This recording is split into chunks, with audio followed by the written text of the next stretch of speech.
Badminton's women's singles is rich with talent. But who have been the most influential players over the past 10 years? Let's find out on Game Changers.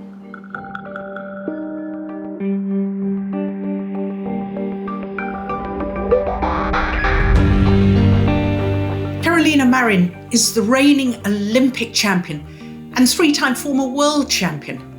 She's a feisty and ruthless player who took women's singles to a new level with her speed and, perhaps more importantly, the intensity of pace she manages to maintain within the rallies.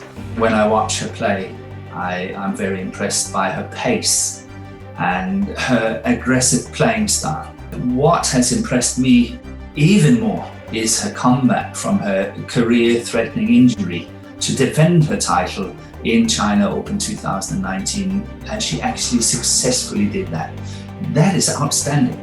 She's been training in everywhere, in Denmark, in Asia, in China, all that. So the way she's perform on court, like it's like really a combination. It's combined about Asian in Europe.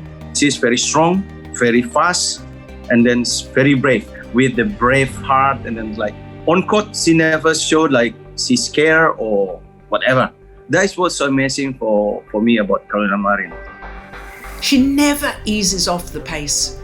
Plus the total belief in both herself and her coach Fernando Rivas, and the unwavering belief in the ability through sheer hard work to achieve her goals. Her win at the World Championship in 2014 stunned the world. I'm sure a lot of people ask the question, how can a player from Spain become world champion? This is obviously seen in the light of Spain as not being a traditional badminton country. She has just surprised us time and time again. Carolina is influential simply because she comes from Spain, a country that has no tradition of excellence in the sport of badminton. Carolina's success story gives all players from all nations hope and belief that they too can make it. And she is living proof that you don't have to come from one of badminton's traditional powerhouses to make it to the very top.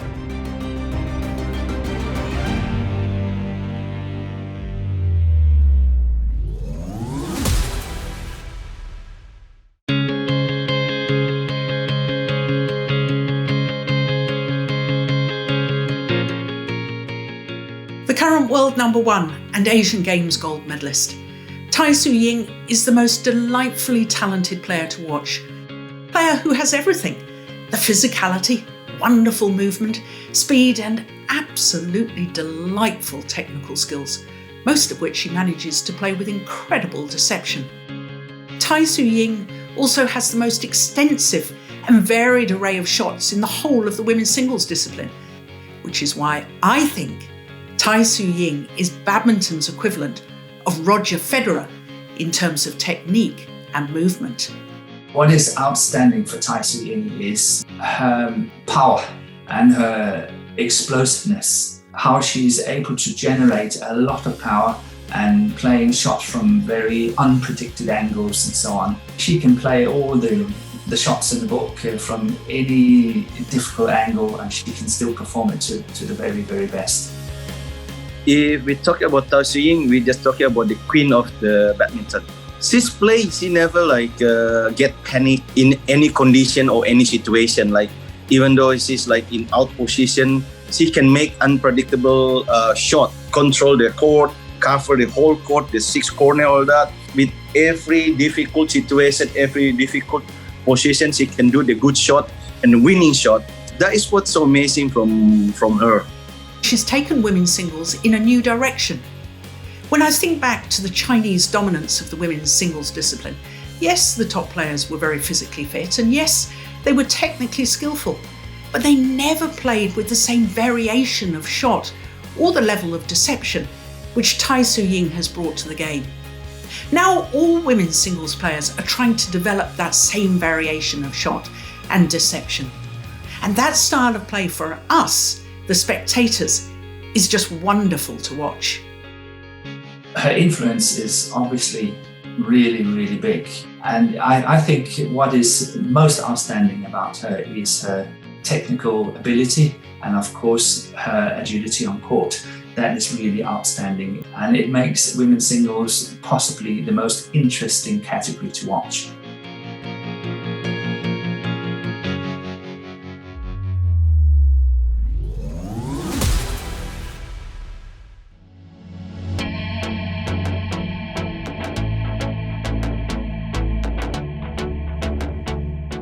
Ratchanok Intanon is a former world champion and world number one.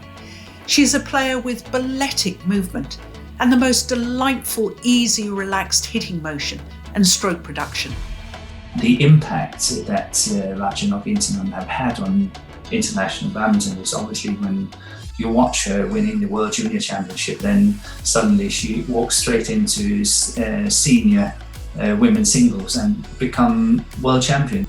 With her performance in the past to win the World Championship as a World Junior and World Senior is really big impact, especially in Thailand. Yeah, you can go everywhere in Thailand. Everyone's just play badminton and everyone want to be like Ratchanok. I want to be like Ratchanok. I want to be a world-class player as same like Ratchanok. So if we talk about badminton, everyone just talk about Ratchanok. It's not just in Thailand. I think around the world want to be like Ratchanok. Ratchanok is the player who broke the Chinese dominance in women's singles when she won the 2013 World Championships, aged just 18. Prior to that win, Chinese players had won women's singles gold at every World Championships over the previous 12 years, and 15 of the possible 17 gold medals since China first competed in the World Championships. Ratchanok's win in 2013 showed that the top Chinese players were not invincible. And by winning that gold, she instigated a belief amongst other women's singles players that they too could beat the top Chinese players. And from that moment, when Ratchanok won gold at the 2013 World Championships, the women's singles discipline went from being very predictable to becoming the most interesting of all 5 disciplines.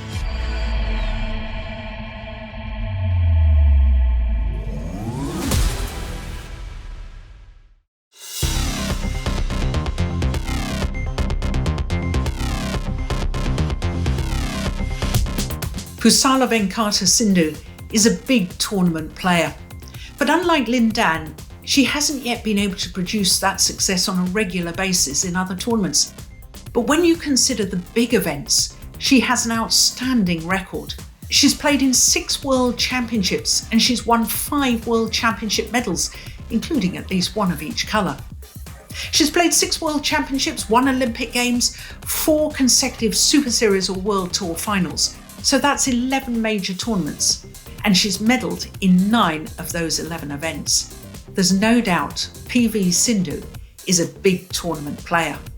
It looks like she's only like ordinary players, but since she can upset some good player, she can change with her status from ordinary to become extraordinary players. That is what amazing from Sindhu.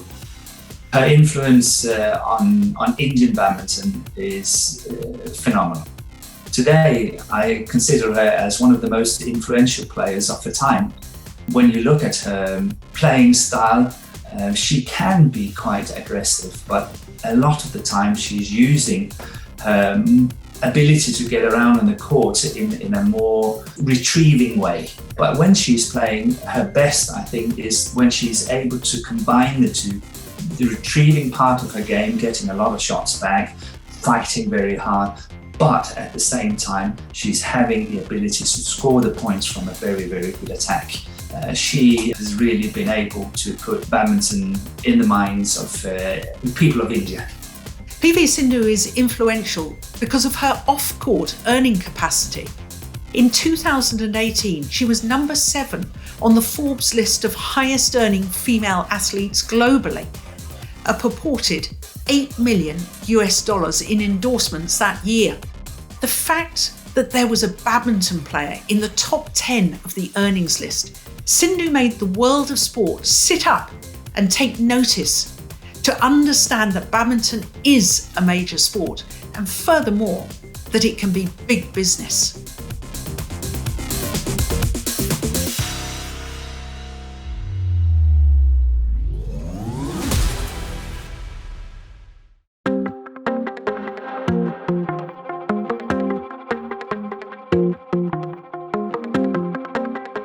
Saina Nehwal, the 2012 Olympic bronze medalist and former world number one, is a very tenacious player, and a lot of what she has achieved is due to her mental toughness and her sheer dogged determination to fight for every single rally. To me, Saina is physically a very, very strong player.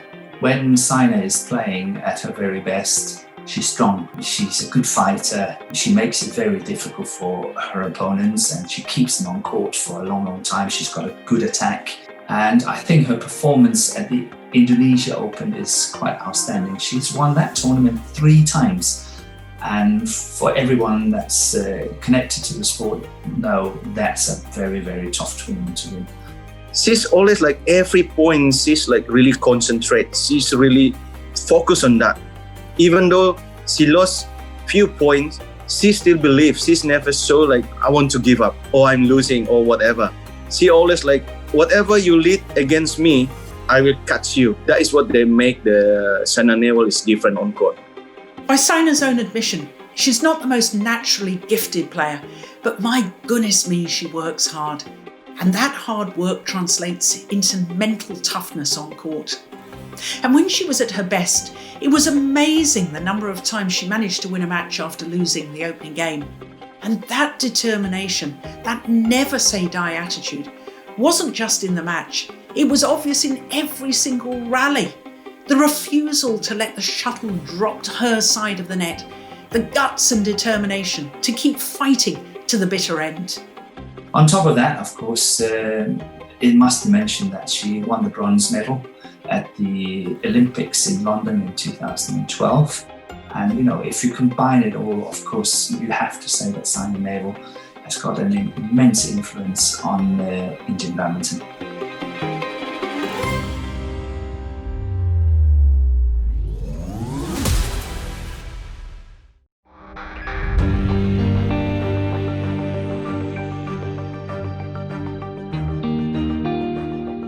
Li Shuirui was a very complete player who seemed to appear out of nowhere to win the ultimate prize, the Olympic gold in 2012. The year before that, in 2011, 3 other Chinese players, Wang Yihan, Wang Shixian and Wang Xin, were totally dominant in the women's singles. Those 3 players won 12 of the 13 Super Series titles that year. In contrast, prior to the year of her Olympic gold, Li Shuirui had never won a Super Series title. What impressed me the most was her court coverage and, of course, her technical ability. She was a very good runner. She was playing with a high pace, good pressure, basic game, but that was spiced up with good technical ability. When the name comes up, Li Shuirui, I personally think it was such a heartbreaking shame when she got injured at the Olympics in 2016 when she was defending her title from 2012. She has never really been able to recover from that ACL surgery. Even though she tried really hard to come back into international badminton, she never really succeeded. Li Shuirui is influential because in her prime, she was incredibly consistent. From early 2012 to her winning her Olympic gold medal in London, she won 35 of 36 consecutive matches played. Then in 2014, she played just 10 tournaments, but she reached the final of all 10 events. In fact, she reached the final of 11 consecutive tournaments she played because she had also won the Super Series finals at the end of 2013. To be that consistent and dominant in any sport is very rare and very special.